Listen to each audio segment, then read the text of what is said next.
kemi një numër të madh të ajeteve të Kur'anit ku Allahu na thret që të jemi tolerant, që ta gjejmë forcën dhe fuqinë t'i falim ata të cilët na kanë shkaktuar dëm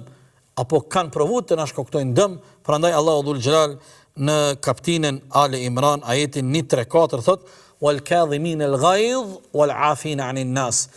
Allahu kur i numëron dhe kur i radhit atributet e besimtarve, në mes tjera thot dhe prej atributeve dhe prej cilësive të besimtarve të mirëfillt janë edhe ai i cili e frenon mllefin e tij kur është në kulmin e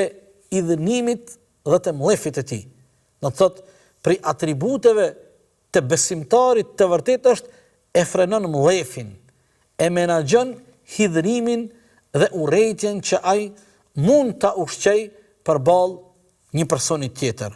Wal afin anin nas, por jo vetëm kaq, Allahu tash kërkon prej neve që ne të ngritemi në një shkallë edhe më të lartë se sa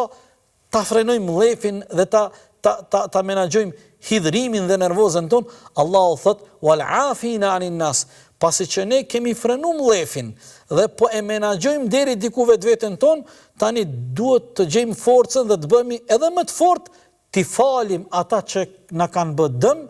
apo ata që kanë provu të na bëjnë dëm.